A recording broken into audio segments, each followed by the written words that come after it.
Oh, I forgot to set up the camera beforehand. Someday I'll get everything right before and it'll go smoothly, but it is not this day.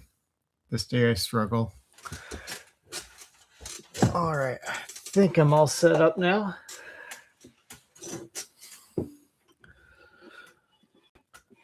Back to winning the Willows. Alrighty.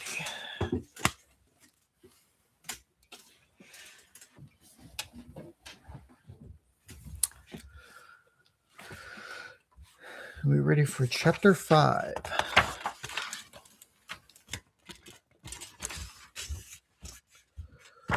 Chapter 5. Dulce Domum. Domum. I think that's Latin for home. Sweet home.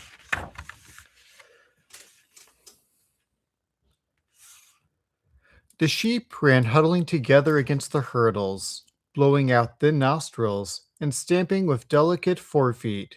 Wait, I don't need headphones for this, do I?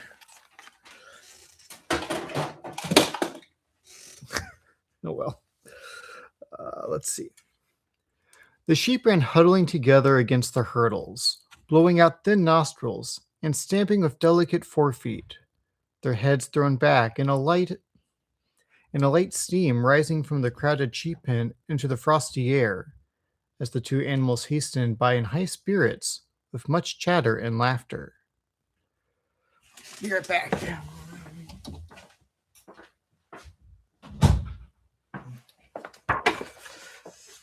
Realized I didn't close the door all the way and I was getting some roommate's noise. They were returning across country after a long day's outing with Otter, hunting and exploring in the wild uplands where certain streams tributary to their own river had their first small beginnings, and the shades of the short winter day were closing in on them, and they still had some distance to go. Plodding at random across the plow, they had heard the sheep and had made for them, and now, leading from the sheep pen, they found a beaten track that made walking a lighter business, and responded, moreover, to that small inquiring something which all animals carry inside them, saying unmistakably, "Yes, quite right. This leads home." It's been so long I forgot what my animal voices were. It looks as if we were coming to a village, said the mole somewhat dubiously, slacking his pace as the track, that had in time become a path and then developed into a lane, now handed them over to the charge of a well-metalled road.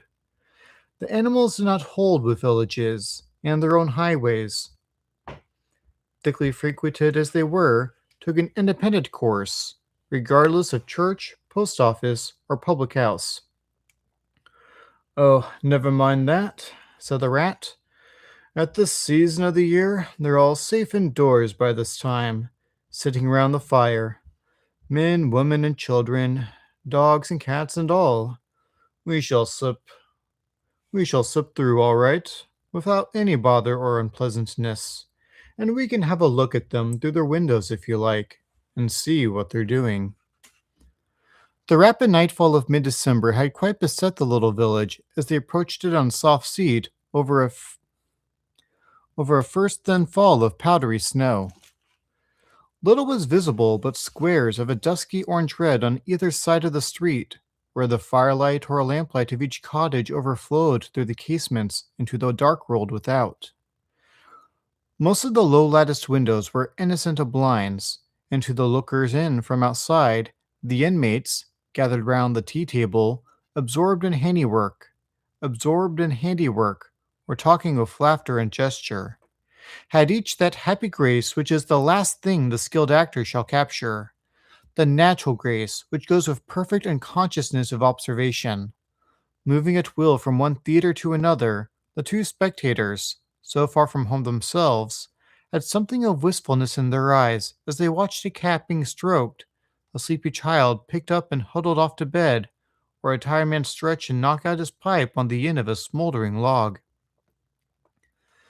But it was from one little window, with its blind drawn down, a mere blank, a mere blank transparency on the night, that the sense of that the sense of home in the little curtained world within walls, the larger stressful world of outside nature shut out and forgotten, most pulsated.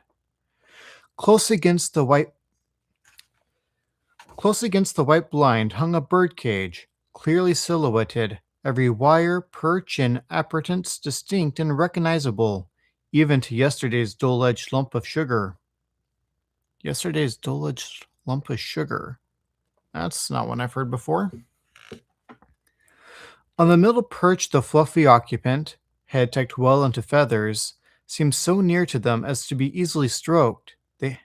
Had they tried, even the delicate tips of his plumed out plumage penciled plainly on the illuminated screen. As they looked, the sleepy little fellow stirred uneasily, woke, shook himself, and raised his head. They could see the gape on They could see the gape of his tiny beak as he yawned in a bored sort of way, looked around, and then settled his head into his back again, while the ruffled feathers gradually subsided into perfect stillness.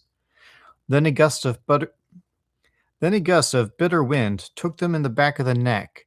A small sting of frozen sleet on the skin woke them as from a dream, and they knew their toes to be cold, and their legs tired, and their own home distant, a weary way. Once beyond the village, where the cottages ceased abruptly, on either side of the road they could smell through the darkness the friendly fields again, and they braced themselves for the last long stretch, the home stretch, the stretch that we know is bound to end, sometime, and the rattle of the door latch, the sudden firelight, and the sight of familiar things greeting us as long-absent travelers from far over sea. They plodded along steadily and silently, each of them each of them thinking his own thoughts. The moles ran a good deal on supper, as it was pitch dark, and it was all a strange country for him as far as he knew, and he was following obediently in the wake of Rat, leaving the guidance entirely to him.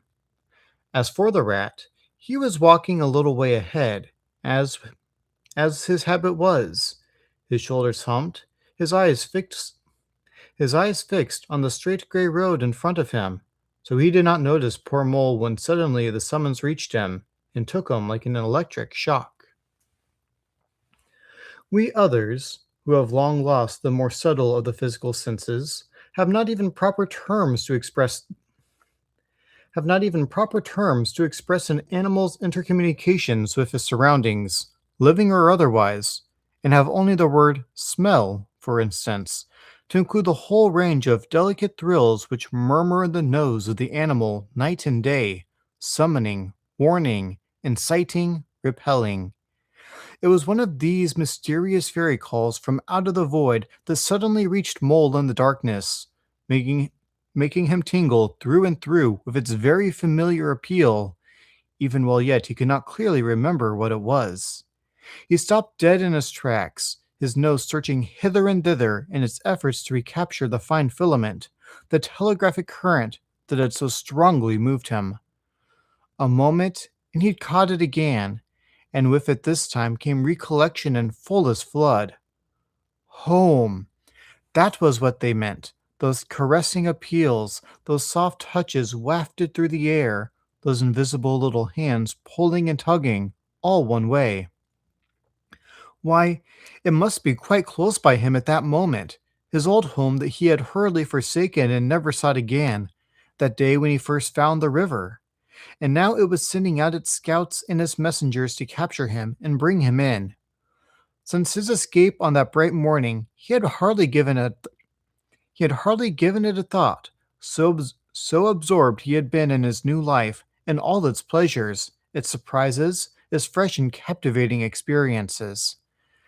Now, with a rush of old memories, how clearly it stood up before him in the darkness. Shabby indeed, and small and poorly furnished, and yet his, the home he had made for himself, the home he had been so happy to get back to after his day's work.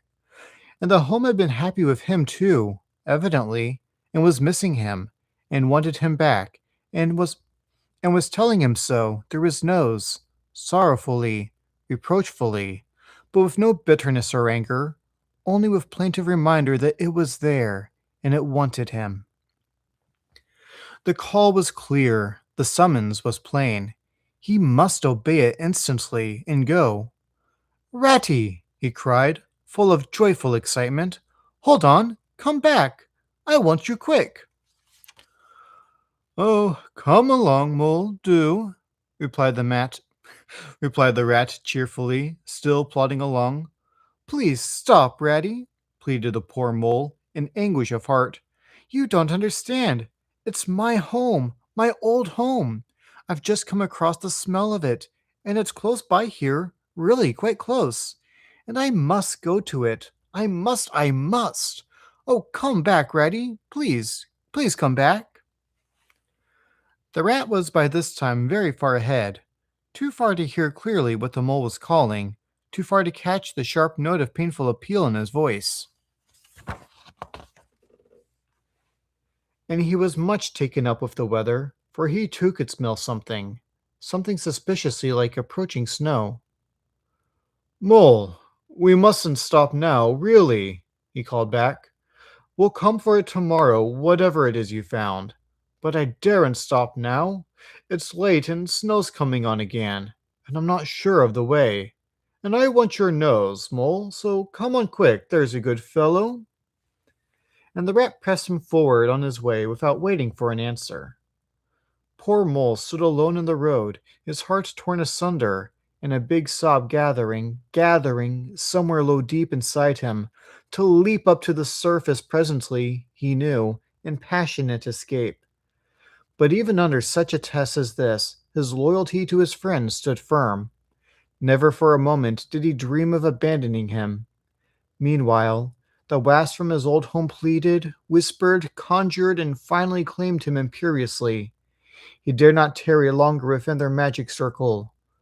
With a wrench that tore his very heartstrings, he set his face down the road and followed submissively in the track of the rat, while faint, thin little smells, still dogging his retreating nose, reproached him for his new friendship and his callous forgetfulness. With an effort, he caught up to the unsuspecting rat, who began chattering cheerfully about what they would do when they got back, how jolly a fire of logs in the parlor would be, and what a supper he meant to eat, never noticing his companion's silence and distressful state of mind.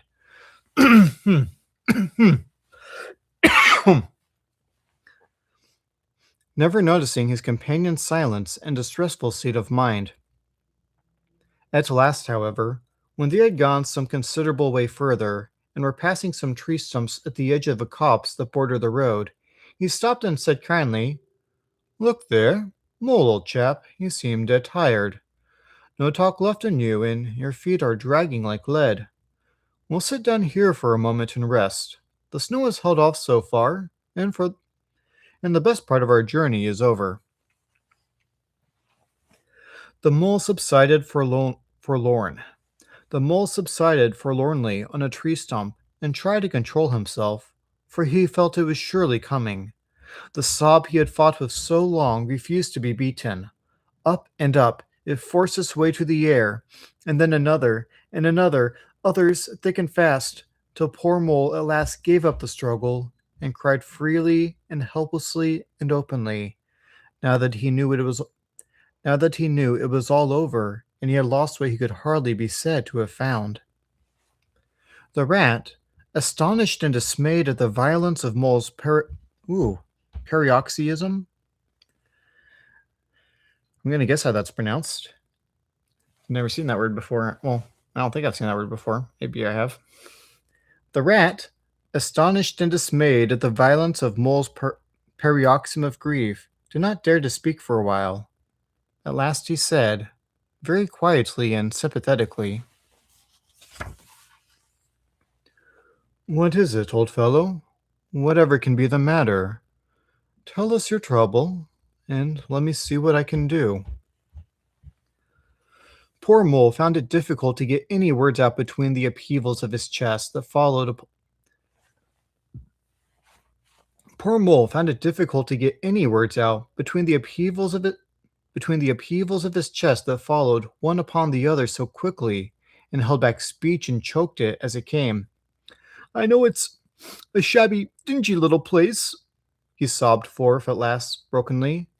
Not like your cozy quarters, or Toad's beautiful house, or Badger's great house, but it was my own little home. I was fond of it, and I went away and forgot all about it. And then I smelt it suddenly on the road when I called and you wouldn't listen, Rat. And everything came back to me with a rush, and I wanted it. Oh dear, oh dear. And when you wouldn't turn back, Reddy, and I had to leave it, though I was smelling it all the time, I thought my heart would break. We've just gone and had one look at it, Reddy. Only one look. It was close by, but you wouldn't turn back, Reddy. You wouldn't turn back. Oh dear, oh dear. Recollection brought fresh waves of sorrow, and sobs again took full charge of him, preventing further speech. The rat stared straight in front of him, saying nothing, only patting Mole gently on the shoulder. After a time he muttered gloomily, I see it all now. What a pig I have been. A pig, that's me. Just a pig, a plain pig. He waited till Mole's sobs became gradually less stormy and more rhythmical, and he waited till at last sniffs were frequent and his sobs only intermittent. Then he rose from his seat and remarked carelessly, Well now, we'd really better getting on, old chap. Set off the road again, over the toilsome way they had come. Oh, that was in the end of the quotation. Then he rose from his seat and, remarking carelessly, Well, we now really be be- Well now, we'd really be better getting on, old chap. Set off up the road again, over the toilsome way they had come. Where are you going to, Ratty? Cried the tearful Mole, looking up in alarm. We're going to find that home of yours, old fellow, replied the rat pleasantly. So you had better come along, for it will take some finding, and we shall want your nose. Oh, come back, Ratty, do, cried the Mole, getting up and hurrying after him. It's no good, I tell you. It's too late and too dark, and the place is too far off, and the snow is coming. And I never meant to let you know I was feeling that way about it. It was all an accident and a mistake. And think of the riverbank and your supper. Hang the riverbank, and supper too, said the rat heartily. I tell you, I'm going to find this place now, if I stay out all night. So cheer up, old chap, and take my arm, and we'll very soon be back there again. Still snuffling, pleading, and reluctant, Mole suffered himself to be dragged back along the road by his imperious companion, who by a flow of cheerful talk and anecdote endeavored to beguile his spirits back and make the weary way seem shorter. When at last it seemed to the rat that they must be nearing the part of the road where Roll had been held up. When at last it seemed to the rat that they must be nearing that part of the road where the Mole had been held up, he said, Now, no more talking. Business. Use your nose and give your mind to it. They moved on in silence for some little way, when suddenly the rat was conscious.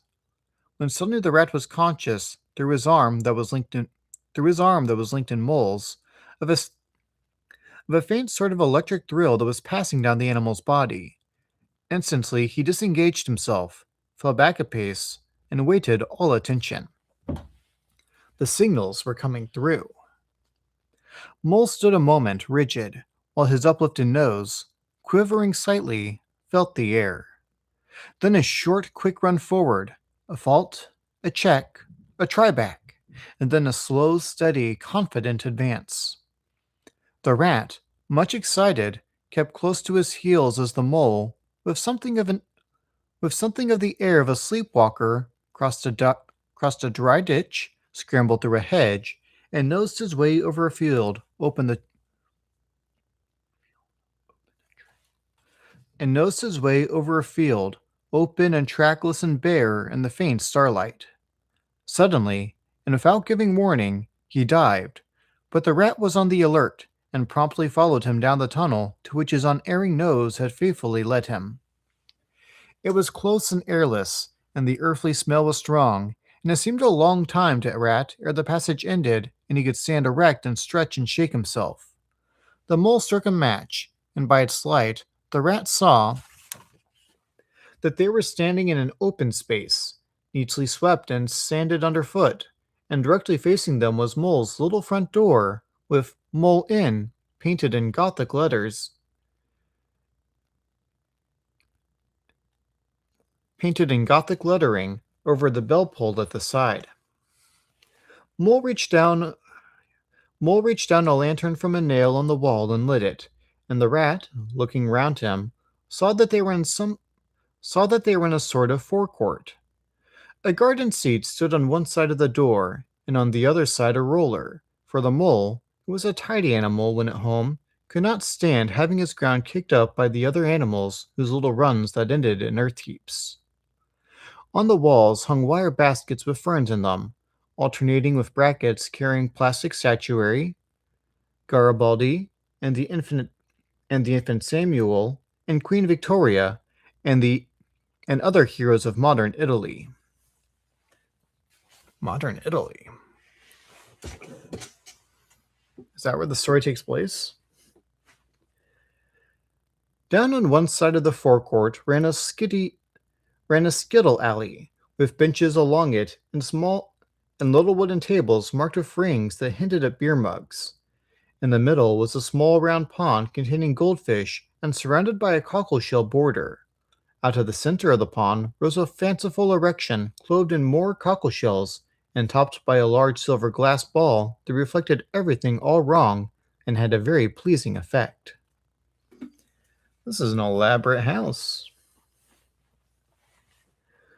Mole's face beamed at the sight of all these objects so dear to him, and he hurried right through the door, lit a lamp in the hall, and took one glance round his old home. He saw the dust lying thick on everything, saw the cheerless, deserted look of the long-neglected house, and its narrow, meager dimensions, its worn and shabby contents, and collapsed again on a hall chair, his nose to his paw. "Oh, Ratty!" he cried dismally. "Why ever did I do it? Why did I bring you to this poor, cold little place, on a night like this, when you might have been at Riverbank by this time, toasting your toes before a blazing fire, with all your own nice things about you?" The rat paid no heed to his doleful self-reproaches. He was running here and there, opening doors, inspecting rooms and cupboards, and lighting lamps and candles and sticking them up everywhere.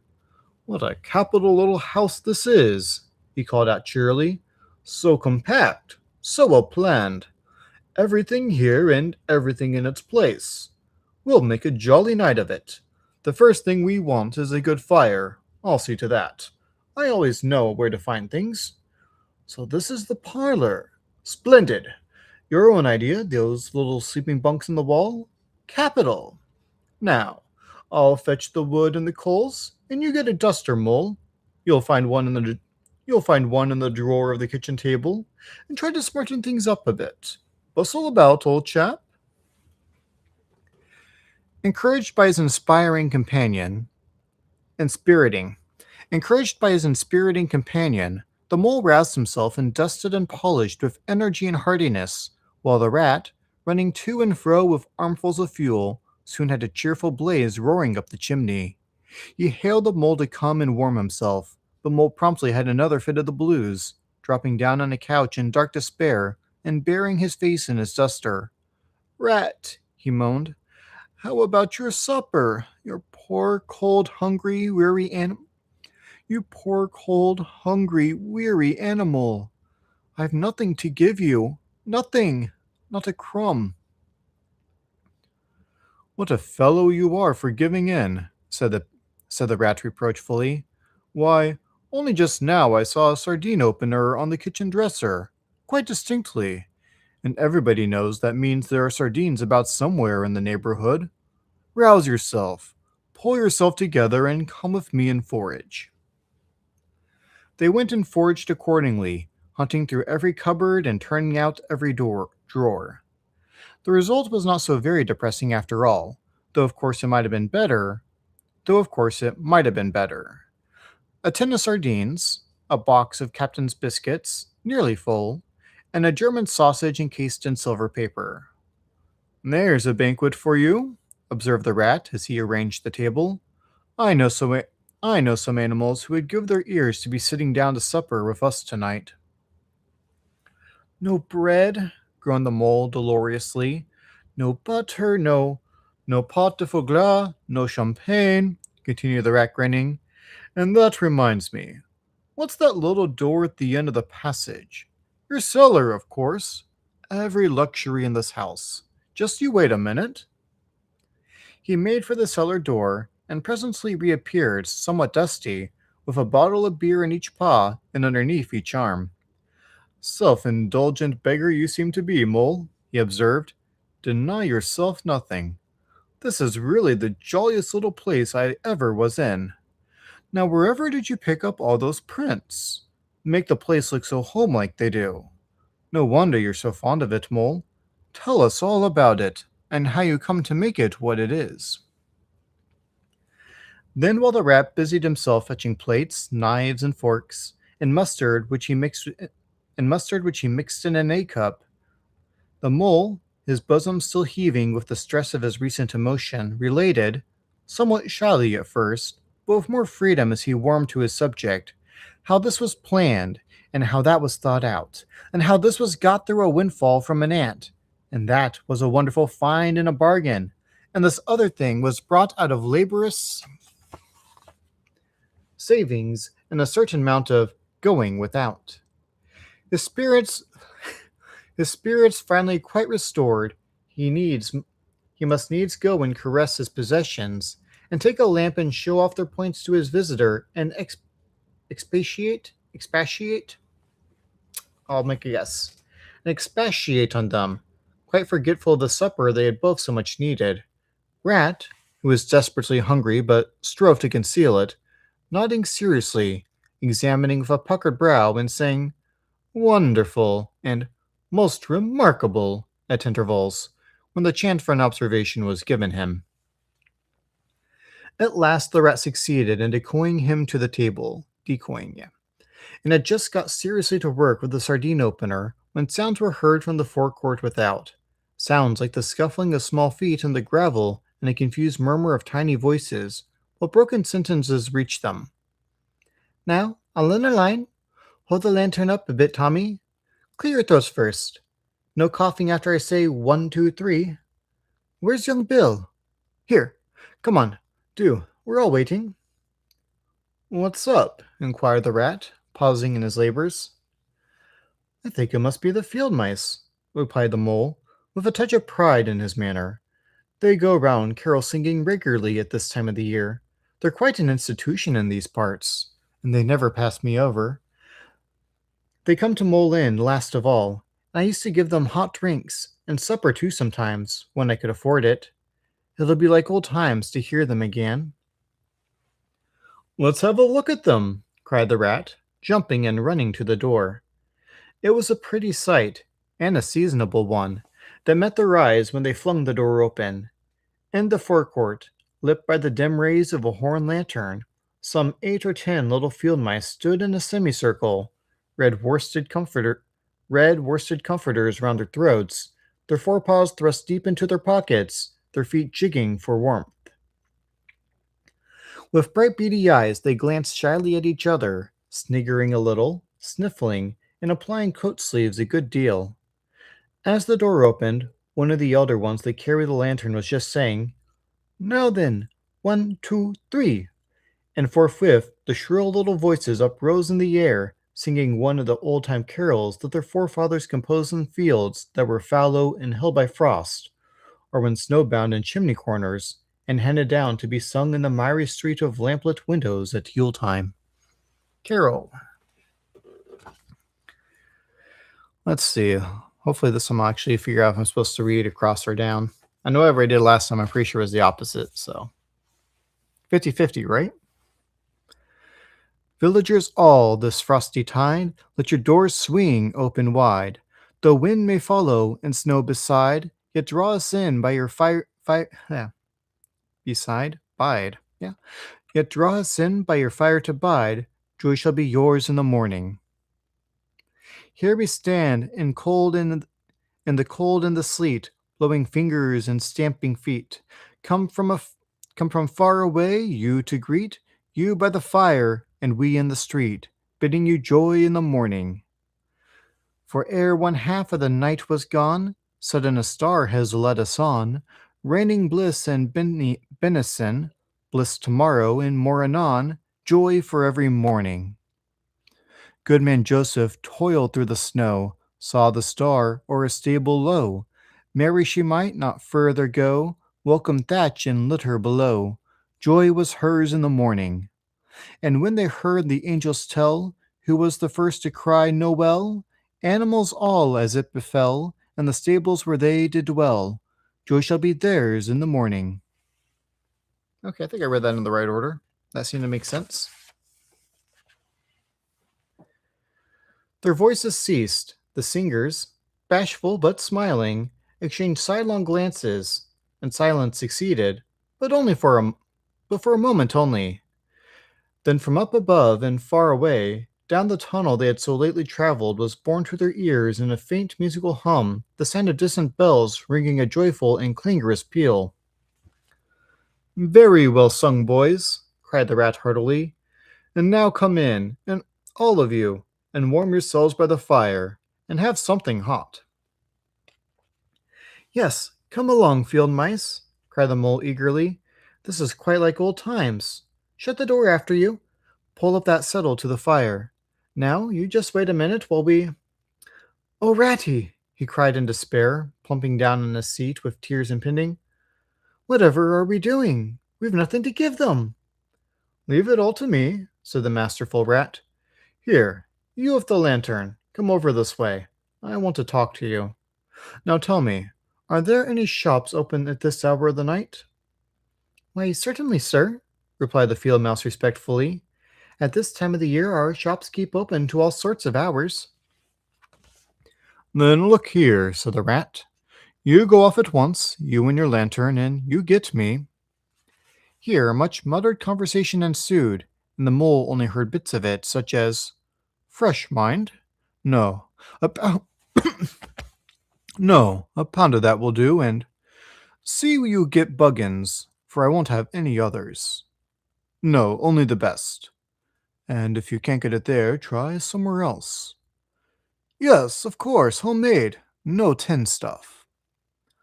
Well then, do the best you can." Finally, there was a chink of coin passing from paw to paw. The field mouse was provided with an ample basket for his purchases, and off he hurried, he and his lantern. The rest of the field mice, perched in a row on the settle, their small legs swinging, gave themselves up to enjoyment of the fire, and toasted their chilblains. Chilblains? I have never seen that one. And toasted their chilblains till they tingled, while the mole, failing to draw them into easy conversation, plunged into family history and made each of them recite the names of his numerous brothers, who were too young, it appeared, to be allowed to go out to caroling this year, but looked forward very shortly to winning the parental consent. The rat, meanwhile, was busy examining the label on one of the The rat, meanwhile, was busy examining the label on one of the beer bottles.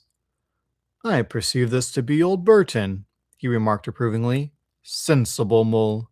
The very thing. Now we should be able to mull some ale. Get the things ready, mole, while I draw the corks."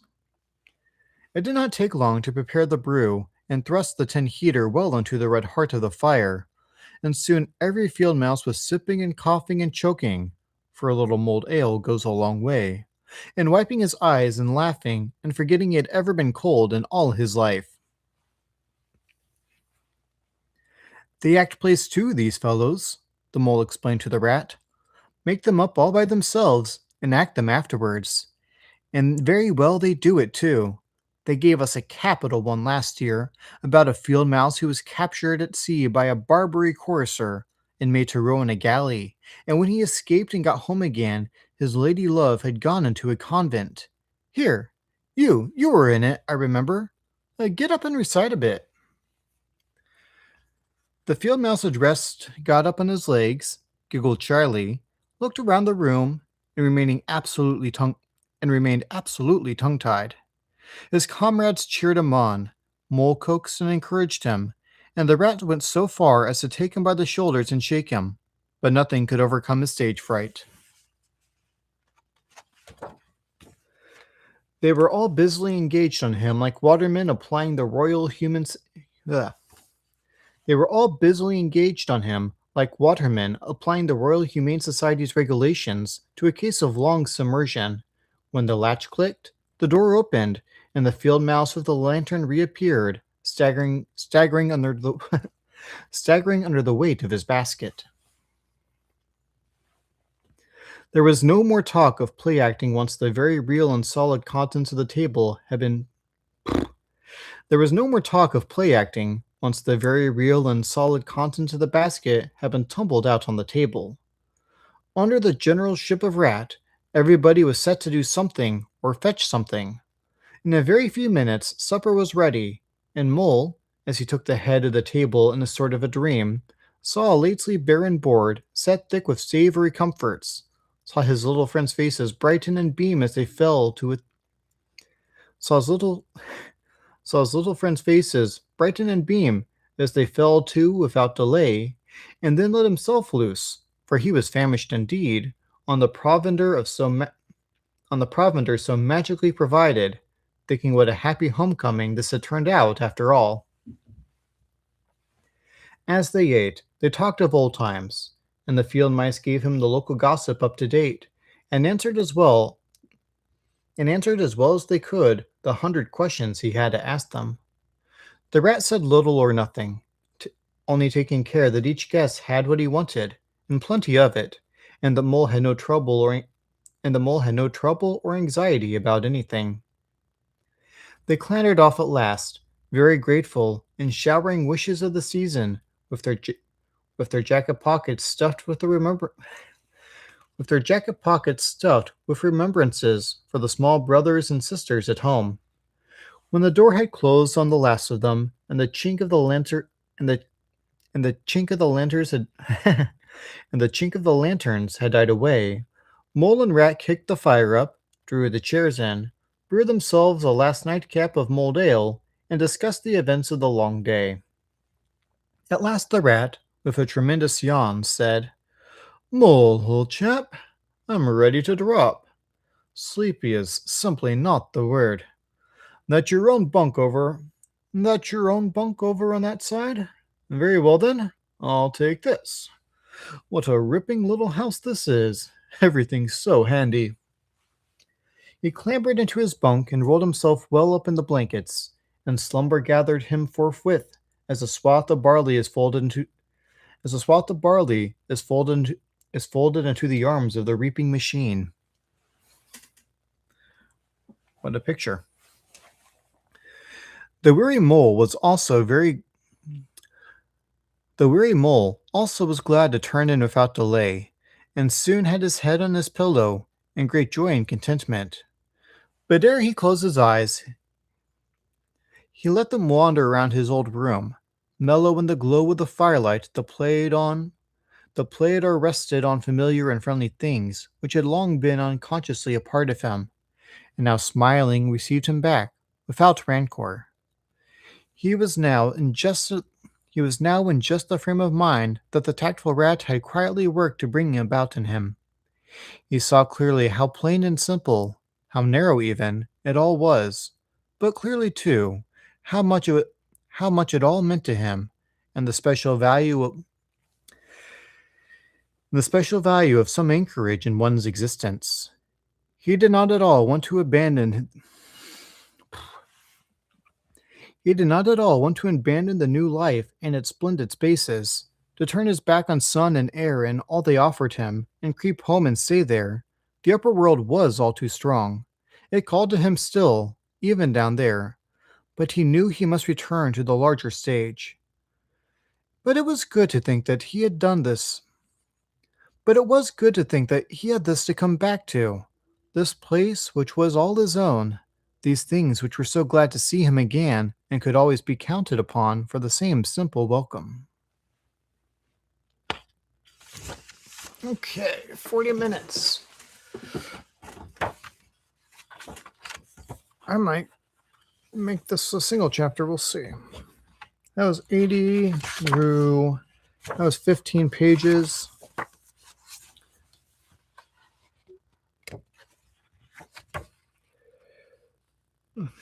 This would be another 15 pages.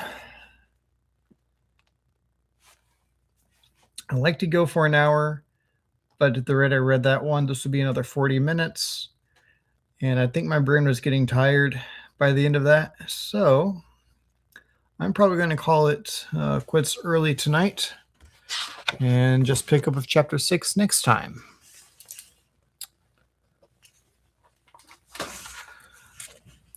Thank you for watching. Hope you enjoyed. Catch you in the next one. Bye. And I said that way too soon. There you go.